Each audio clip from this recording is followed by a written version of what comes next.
안녕하십니까. 민주평화당의 정동영, 조배숙, 박주현, 그리고 오늘 경제정의 실천연합과 함께 공동 기자회견을 하게 됐습니다.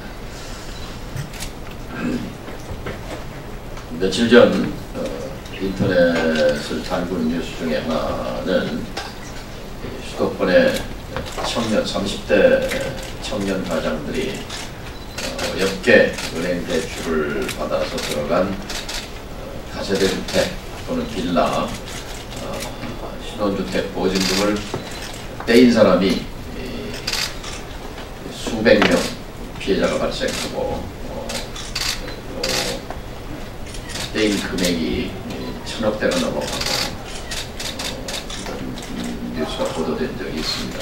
그 현장에서 어떻게 된 일인가를 이렇게 설명드리고자 합니다. 하나는 명명백백하게 정부의 정책 실패입니다. 그러니까 이 정권 초기에 밝혔던 주택이 돈이 아니라 집이다라는 그런 관점에서 주택을 투기의 수단으로 활용되지 않도록 하겠다 하는 정책 기조와 정반대 실패한 정책을 밀어붙인 결과입니다. 그것은 임대사업자 등록에 과도한 특혜를 부여함으로써 한 사람이 그 특혜를 이용해서 200채, 300채, 400채, 500채, 600채까지 한 사람이 물어발식으로 자기 자본도 갖지 않은 상태에서 수백 채 집을 사재기한 것을 부추긴 정책의 실패입니다. 30명이 무려 11,000채의 집을 갖고 그것을 이른바 무갭 투자, 매매가가 2억인데 전세를 2억 받는 이런 황당한 일을 도처에서 벌어진 결과 죄 없는 30대 신혼부부 가정들이 집중적으로 피해를 입었습니다. 국세청 그리고 행정안전부에서 제출받은 자료를 분석한 결과, 경실련과 함께 분석한 결과 주택 보유자, 대한민국에 집을 갖고 있는 주택 보유자는 1,300만 명입니다. 지난해 기준으로 1,300만 명 가운데 1%, 13만 명이죠. 13만 명이 10년 전에는 평균 3채 반 정도를 갖고 있었습니다. 13만 명이 37만 채를 갖고 있었어요. 그런데 작년에 보니까 이 13만 명이 91만 채를 보유했습니다. 7채, 2배가 늘었습니다. 2배. 그러니까 이명박, 박근혜, 문재인 정부를 거치면서 집 사재기가 극성을 부리고 집을 계속 재면서 그것이 주택값을 올리는 주범 역할을 하고 경기 부양을 통해서 성장률을 뒷받침하는 이런 정책을 펴온 것입니다. 이 부분에 대해서 자세히 일목요연하게 경실련의 부동산 팀장 김성달님의 일단 발표를 들으시고 말씀 계속하겠습니다. 네, 앞서 말씀하신 것처럼 이번에 그 행자부와 국세청이 공개한 주택 백분위별 소유 현황을 분석한 결과입니다. 차트에도 잠깐 보시면서 말씀드리겠지만 10년 전인 2008년에는 주택을 소유한 개인이 1,060만이었습니다. 근데 지금 현재 1,300만으로 약 240만 명이 주택을 새로 취득을 한 것입니다. 근데 그들이 소유한 주택수는 10년 전에는 1,500만 채였는데 지금은 주택수가 2,000만 채로 490만 채 가까이 늘었습니다. 즉 주택 소유자 순 증가를 제외한 250만 호는 사실은 1주택자가 가져간 것이 아니라 이미 주택이 있는 다주택자가 다시 또 주택을 사들였다, 이렇게 저희들이 보여지고요. 이렇게 다주택자들이 주택을 사들이면서 주택 소유 편중 심화도 더 심화됐다. 정부가 자꾸 이제 주택공급책을 발표하는데 이런 사재기 현상에 대한 정부가 카드가 있지 않는 한 이 현상을 막을 수가 없다고 보고요. 특히 여기에서 더 심화된 건 소수 상위 1%와 10%가 독식 현상입니다. 상위 1%가 3.7채에서 지금 현재 7채로 2배가 증가했고요. 상위 10%는 그 당시에 약 2.3채를 가지고 있었는데 지금은 3.5채로 1.2채가 증가했습니다. 문제는 이 상위 10%가 10년간 사들인 주택이 약 210만 가구라는 겁니다. 210만 호. 즉 다주택자가 사들인 250만 호 중에 210만 호, 80% 이상은 또 상위 10%가 거의 다 독식을 했다는 겁니다. 이렇게 주택 소유 편중이 심화된 상황에서 가격 변화도 저희가 좀 살펴봤는데요. 이번에 공개한 가격으로는 정부가 공시가격을 공개했습니다. 즉 주택 백분위별 소유하고 있는 주택수와 공시가격을 공개를 했는데 경실련이 계속해서 문제제기한 게 공시가격이 시세 반영을 하지 못하고 있다. 저희들이 여러 가지 실태 조사를 토대로 시세 반영률을 평액 55%를 적용해 봤습니다. 적용해 본 결과 주택 값도 산출이 됐는데요. 전체 주택 가격은 2008년 기준에 약 2,900조 원이었습니다. 근데 지금 현재 6,000조 원이 됐습니다. 3,100조 원이 전체 주택 가격이 상승을 해서 주택을 소유한 사람들 평균꼴로 약 2억 원씩 소득 증가가 생긴 겁니다. 자산 증가가. 상위 1%와 상위 10%는 더 많이 증가했습니다. 상위 1% 같은 경우는 11억 원이 증가해서 현재 평균 1인당 36억 원의 주택을 소유한 걸로 보여지고요. 상위 10%는 2008년 기준은 10억 원이었던 집값이 지금 현재 자산 증가액이 5억이 늘어난 15억 원을 소유한 것으로 나타났습니다. 이상입니다. 네.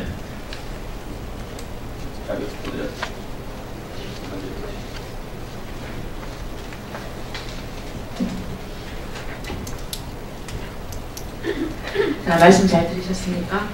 저는 오늘 기자회견문을 낭독하도록 하겠습니다. 저는 민주평화당 원내대표 조계수입니다. 불과 몇 해 전 우리는 그동안 이루지 못했던 그 경제 민주화를 하도록 치열한 논쟁을 거듭했습니다. 그러나 우리 사회의 정치 민주화는 약간의 진전은 있었지만 경제 민주화는 먼 이야기입니다. 분석 결과 부동산 투기로 인해 지난 10년 사이 부동산 자산 불평등은 더욱 심화되었습니다. 상위 1%가 보유한 주택은 2008년 3.5채에서 이제는 7채의 주택을 보유해서 10년 동안 2배가 증가했습니다. 촛불혁명으로 탄생한 문재인 정부도 다르지 않습니다.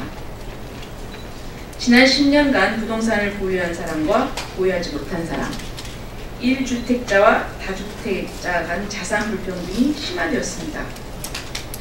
촛불 시민들은 이러한 적폐를 문재인 정부가 해소해 주기를 기대하고 명령했습니다. 그러나 문재인 정부 출범 이후에 서울과 수도권의 집값은 오히려 더욱 상승했습니다. 서울은 평균 2억, 강남은 5억으로 사실상 폭등했습니다. 김현미 국토부 장관은 취임사에서 아파트는 돈이 아니라 집이다. 그리고 주택 가격의 폭등 원인은 공급 부족 때문이 아닌 투기 세력의 주택 사재 현상 때문이다. 라고 진단했지만 취임 이후 주택 정책은 오히려 투기 세력인 다주택자에게 각종 세제와 금융대출 특혜를 제공해서 투기의 꽃길을 활짝 열어주었습니다. 민주평화당 수석대변인 박주연 의원입니다. 문재인 정부는 지금이라도 청년들의 미래, 국가의 미래를 위해 수수에 의한 자산 편중 해소, 부동산 거품 제거를 통한 불로소득 제거 등의 조치가 절실히 필요한 시점입니다. 노동을 통한 근로소득보다 불로소득으로 인한 소득이 비교할 수 없을 정도의 사회는 지속될 수 없습니다. 땀의 대가보다는 투기를 원하는 사회, 땀 흘려 돈을 벌기보다는 유행과 거품을 원하는 사회는 우리는 결코 원하지 않습니다. 그러나 과거 정부는 물론이고 문재인 정부도 이러한 적폐를 해소하려 하고 있지 않습니다.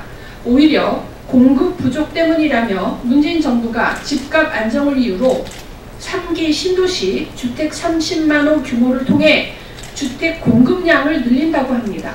그러나 지난 10년의 경우처럼 다주택자가 주택을 사재기 하는 구조 속에서 이미 고장난 주택 공급 시스템, 낮은 보유세 등을 개선하지 않은 상황에서는 또 다른 다주택자, 투기 세력 등이 주택을 사재기 할 것입니다.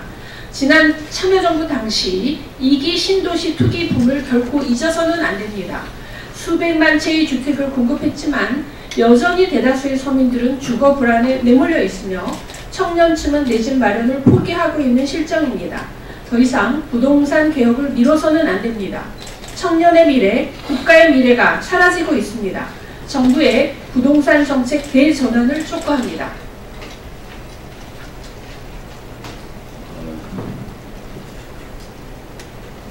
언론에 한 가지 묻고자 합니다. 2년 반 전 촛불로 등장한 정부에 보냈던 기대, 좀 세상이 바뀌었으면 좋겠다 하는 열망이 있었습니다. 2년 반이 지났는데요. 세상은 바뀌었습니까? 우리 국민들이 정치에 묻고 있다고 생각합니다. 세상이 바뀌었는가?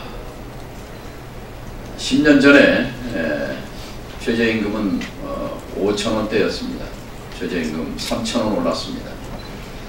10년 사이에 최저임금 3,000원 오를 때 집값의 총액은 3,000조가 올랐습니다.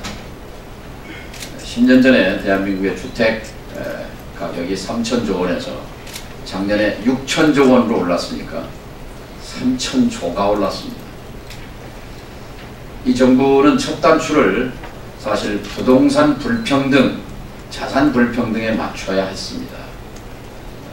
소득 주도 성장에 꽂혀서 최저임금 1,000원 올리느라고 그렇게 무진 애를 쓰는 동안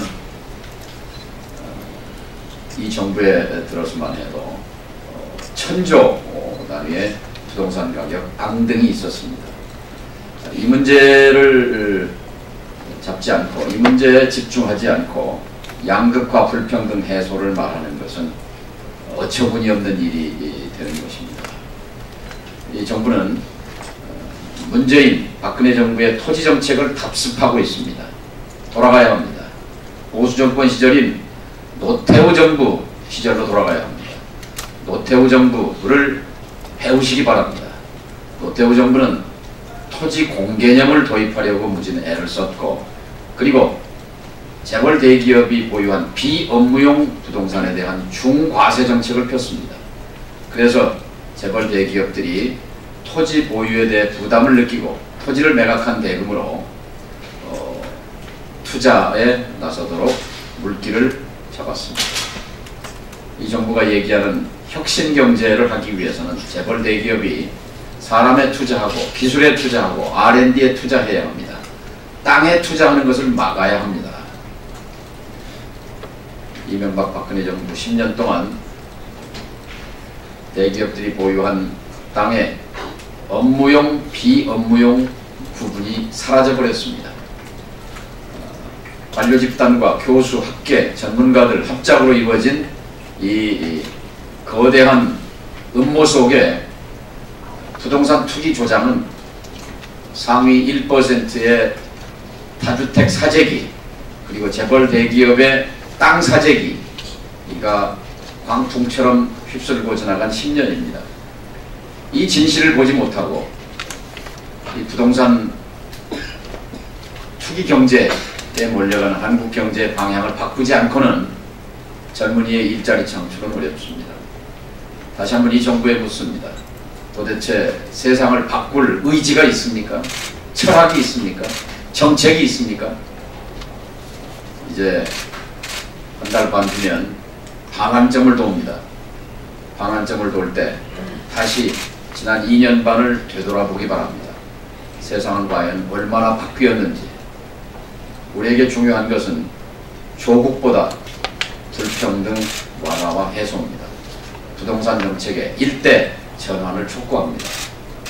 감사합니다.